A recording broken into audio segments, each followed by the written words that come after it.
ဆိုရင် fire ကိုဘယ်လိုစလုပ်ရမလဲရှင်းလင်းပြောရမယ်ဆိုတော့မသုံးမဖြစ်တာကလွဲပြီးတော့မှကျမတို့က short သုံးဖို့လိုတယ်အဲ့ဒီလိုမျိုး short သုံးခြင်းအဖြစ်ကိုရတဲ့ဝင်ငွေတွေကနေပြီးတော့ပို့ပြီးတော့မှများစုလာနိုင်မယ်အဲ့ဒီစုထားတဲ့ပတ်စံတွေကလည်းကိုကအသုံးစရိတ်ကိုချွေတာတဲ့အတွက်ကြောင့်မို့လို့ပိုကြခံမယ်အဲ့ဒီလို short သုံးခြင်းအဖြစ်ကိုရဲ့စုဆောင်းနိုင်တဲ့ပမာဏကပို့ပြီးတော့မှမြင့်တက်လာတယ်ပေါ့နော်။ဘာဖြစ်လို့လဲဆိုတော့မထင်မှတ်ထားတဲ့အ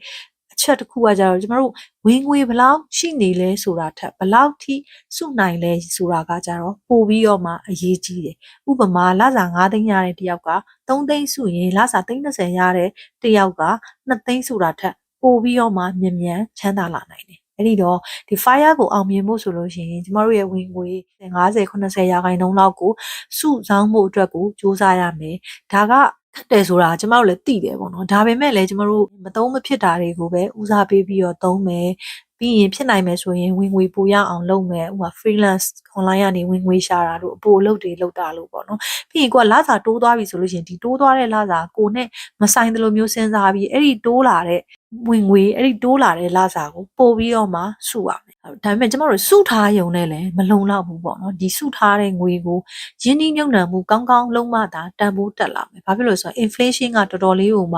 ှရေးကြည့်တဲ့အရာဖြစ်တယ်အဲ့တော့ကိုကဒီဝင်ငွေတွေကနေပြီးတော့မှစုဆောင်းထားတဲ့ငွေတွေကိုရင်းနှီးမြှုပ်နှံမှုကောင်းကောင်းလုံးမတာတန်ဖိုးတက်လာမှာပေါ့မြန်မာနိုင်ငံမှာတော့ကျမတို့လုံနိုင်တဲ့ရင်းနှီးမြှုပ်နှံမှုတွေကဥမာရွှေတို့ပြီးရင်ဒေါ်လာတို့ပြီးရင်အိမ်ချမ်းမြေရှိမယ်ပြီးသွားလို့ရှိရင်ကိုကစီးပွားရေးတနိုင်တစ်ပိုင်းပဲဖြစ်အဲ့လိုမျိုးလုပ်တယ်ဆိုလို့ရှိရင်သူများရဲ့ကိုယုံကြည်ရတဲ့သူတွေရဲ့စီးပွားရေးမှာရင်းနှီးမြှုပ်နှံတာကိုဒါပေမဲ့သတိထားရမှာကိုနားလည်တဲ့နယ်ပယ်မှာပဲစပြီးတော့ရင်းနှီးမြှုပ်နှံပါငွေကြေးဖောင်းပွားမှုထက်ပိုပြီးတော့မြန်တဲ့နေရာတိုးတဲ့နေရာမှာရင်းနှီးမြှုပ်နှံမှုကျမတို့ကလိုအပ်တယ်။နိုင်ငံရပ်ခြားမှာရောက်နေတဲ့သူတွေဆိုလို့ရှိရင်တော့ stock share ကကောင်းတဲ့ရင်းနှီးမြှုပ်နှံမှုပေါ့နော်။ကိုယ့်ရဲ့ financial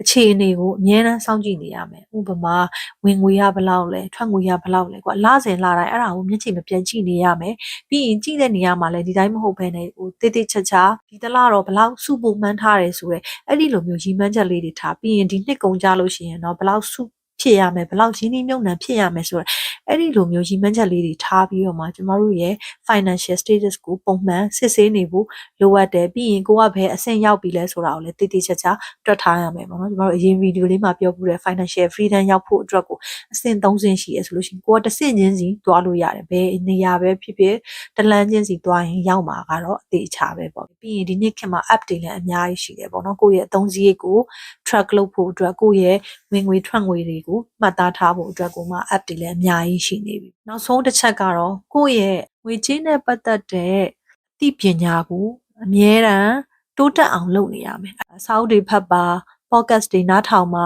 blog တွေဖတ်ပါဗဟုသုတများလေ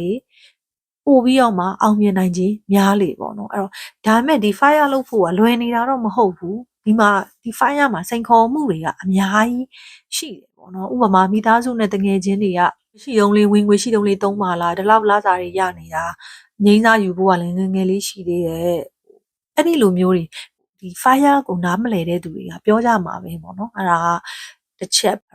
်နောက်တစ်ခုကကျတော့ဗာလဲဆိုတော့ငွေကြေးဖောင်းပွားမှု inflation ပေါ့ဥပမာကုန်စည်နှုန်းတွေတက်လာတဲ့အချိန်မှာကျမတို့စုနိုင်တဲ့ငွေကတန်ဖိုးကျသွားနိုင်တယ်စုထားတဲ့ငွေတွေကလည်းတန်ဖိုးကျသွားနိုင်တယ်စုနိုင်တဲ့ percentage ကလည်းတော်တော်လေးကိုမှတန်ဖိုးကျသွားနိုင်တယ်။ဟိုကကျတော့ရင်းနှီးမြှုပ်နှံမှုပေါ့နော်ရင်းနှီးမြှုပ်နှံမှုဆိုတဲ့သဘောတရားကသူကအမြဲတမ်းတက်နေမှာမဟုတ်ဘူးပေါ့နော်ရင်းနှီးမြှုပ်နှံမှုတိုင်းမှာသူကတက်တဲ့အချိန်ရှိတယ်လို့ကြားတဲ့အချိန်ရှိအထူးသဖြင့် stock market ဆိုရင် volatile ဖြစ်တယ်ပေါ့ဒီ stock market မှာရင်းနှီးမြှုပ်နှံမဲ့သူတွေဆိုလို့ရှိရင်ကျတော့ဈေးကွက်အတက်ကြအမြဲတမ်းရှိတယ်ဒါပေမဲ့ကိုကအဲ့ဒါကိုfire ကိုက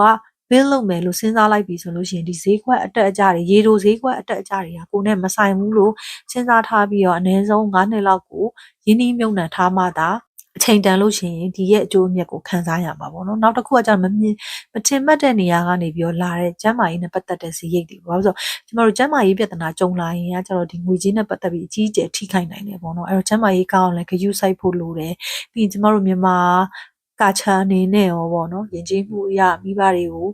ပြုစုဆောင်ရှောက်ရမယ်ပြီးရင်ဆွေမျိုးတွေကိုလိုအပ်တဲ့လောက်ထောက်ပံ့ရမယ်အဲ့ဒီလိုမျိုးအရာတွေကလည်းမလုံနဲ့လို့ပြောတာမဟုတ်ဘူးဒါပေမဲ့ကိုယ့်ရဲ့အနာဂတ်ရည်မှန်းချက်ကိုပျောက်သွားတဲ့အထိတော့ကျမတို့ကမလုပ်သင့်ဘူးလို့ကျမထင်တယ် fire ဆိုတာက လူတိုင်းရှောက်နေတဲ့လမ်းကြောင်းမဟုတ်ဘူးမတူညီတဲ့လမ်းကြောင်းတစ်ခုဖြစ်တယ်လူတိုင်းအတွက်တင့်တော်တယ်လို့မဆိုလိုပင်ပဲကျမတို့အတွက်တော့ငွေကြေးလွတ်လပ်မှုနဲ့အချိန်လွတ်လပ်မှုကိုပေးနိုင်တယ်အဲ့ဒီလိုမျိုးလိုချင်တဲ့သူတွေအတွက်ကတော့ဒီ fire ကရှောက်တဲ့လမ်းကြောင်းတစ်ခုပေါ့အားလုံးပဲ fire လမ်းကြောင်းကိုစိတ်ဝင်စားရဲဆိုလို့ရှိရင်ဒီနေ့ပဲစလုပ်လိုက်ပါကျမတို့ဘယ်အချိန်ကစလဲဆိုတာထက်စလိုက်ဖို့ကပို့ပြီးတော့မှအရေးကြီးတယ်ပေါ့အားလုံးပဲအောင်မြင်ပျော်ရွှင်တဲ့ investor များဖြစ်နိုင်ကြပါစေ fire လမ်းကြောင်းကိုရှောက်လန်းနိုင်ကြပါစေလို့ဆုတောင်းပေးရင်းနဲ့ဒီကုန်းချုပ်လိုက်ပါတယ်ရှင်ကျေးဇူးများတင်ပါတယ်